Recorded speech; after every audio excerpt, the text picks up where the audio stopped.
ভবানীপুর নামের একটি গ্রামে রামু নামে এক কৃষক তার স্ত্রী বেনুকে নিয়ে বাস করত। তাদের কোনো সন্তান ছিল না।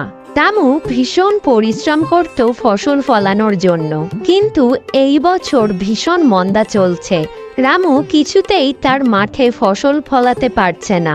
তাই রামু ভীষণ চিন্তায় পড়ে যায়। রামু স্ত্রী বলে, কি হয়েছে গো, তোমাকে এত চিন্তিত কেন দেখাচ্ছে? এবছর আমি অনেক পরিশ্রম করলাম, কিন্তু মাঠে ফসলই যে ফলাতে পারছি না। তুমি কোনো চিন্তা করো না গো, আমিও আজ থেকে তোমার সাথে গিয়ে পরিশ্রম করব। এই কথা বলে বেনুও তার স্বামীর সাথে মাঠে কাজ করতে যায়। সারাদিন পরিশ্রম করার পর তারা বাড়ি ফিরে এসে খাবার খায়, তারপর গিয়ে ঘুমিয়ে পড়ে। তবে এই দিন বেনু গভীর ঘুমের মধ্যে একটা স্বপ্ন দেখে। আমি জানি তোদের অনেক দুঃখ দুর্দশা চলছে। এই দুঃখ দুর্দশা খুব শীঘ্রই দূর হবে। তুই আর তোর স্বামী কাল আমার মন্দিরে আসিস। এরপর সকাল হলে বেনু তার স্বামীকে সমস্ত কথা খুলে বলে। তারপর দুই স্বামী স্ত্রী মিলে ওই মন্দিরে যাওয়ার জন্য রওনা হয়। এই মন্দিরটা ছিল গ্রাম থেকে বেশ কিছুটা দূরে। বেনু আর রামু হাঁটতে হাঁটতে সেই মন্দিরের কাছে গিয়ে পৌঁছায়। বেনু আর রামু ওই মন্দিরে গিয়ে মন্দিরের পুরোহিতের সাথে কথা বলে। তারপর ওই মন্দিরের পুরোহিত বেনু আর রামুর হাতে একটা ফল ভর্তি ঝুড়ি তুলে দেয়। এই ঝুড়িটা রাখো, তোমাদের দুঃখ দুর্দশা সব দূর হবে। কিন্তু মনে রেখো, সারাদিনে মাত্র একবারই উপহার পাবে এর কাছ থেকে। কিন্তু পুরোহিত মশাই, আমরা এটা কিভাবে ব্যবহার করব? এই ঝুড়িটা আমাদের প্রয়োজনীয় জিনিস কিভাবে দেবে আমাদেরকে? আমি তো এ ব্যাপারে কিছুই বুঝতে পারছি না। হ্যাঁ, শোনো বাবা, এই ফলের ঝুড়িটা থেকে তোমরা যা কিছু চাইবে সে তোমাদেরকে দেবে। শুধু তোমাদেরকে মন থেকে চাইতে হবে। ধন্যবাদ পুরোহিত মশাই। এরপর রামু আর বেনু বাড়িতে ফিরে আসে। তারপর দুজনে মিলে ওই ফল ভর্তি ঝুড়ি থেকে সমস্ত ফল খেয়ে শেষ করে ফেলে। এরপর বেনু ভাবতে থাকে এই খালি ঝুড়ি থেকে তারা কি চাইতে পারে। বেনু তখন এই ঝুড়িকে এক বস্তা ধানের বীজ দিতে বলে। এটা বলার সাথে সাথেই ওই ঝুড়ি থেকে খুব জোরালো একটা আলো সারা ঘরে ছড়িয়ে পড়ে। এরপর এক বস্তা ধানের বীজ দেখে বেনু আর রামু ভীষণ খুশি হয়ে যায়। তারপর রামু আর তার স্ত্রী বেনু দুজনে মিলে ওই ধানের বীজ নিয়ে মাঠে যায়। তারপর ওই বীজ মাঠে ছড়িয়ে দেয়। এরপর তারা বাড়িতে ফিরে খুশি মনে খাওয়া দাওয়া করে।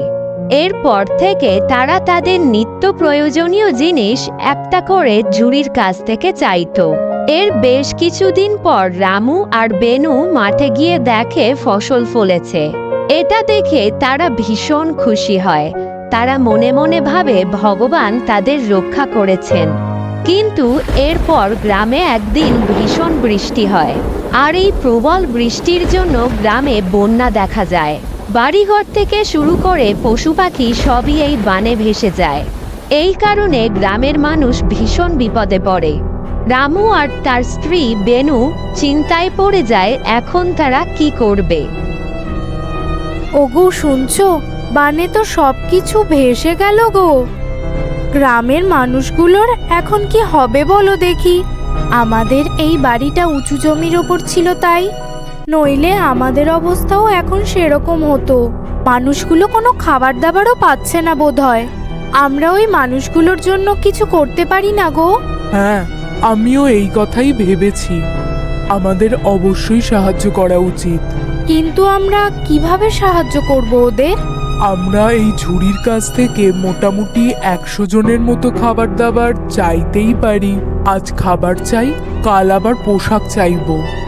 হ্যাঁ, ঠিক বলেছ তুমি। এরপর রামু আর বেনু দুজনে মিলে মন্দিরে যায়।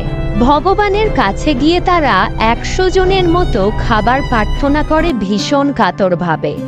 এই কথা বলা মাত্রই হঠাৎ করে একটা খুব উজ্জ্বল আলো জ্বলে ওঠে, আর সেখানে পর্যাপ্ত পরিমাণ খাবার দাবার তাদের সামনে চলে আসে। এটা দেখে রামু আর বেনু ভীষণ খুশি হয়। তারপর তারা সেই বানে ভেসে যাওয়া দুঃখী মানুষদেরকে খাবার দিয়ে সাহায্য করে।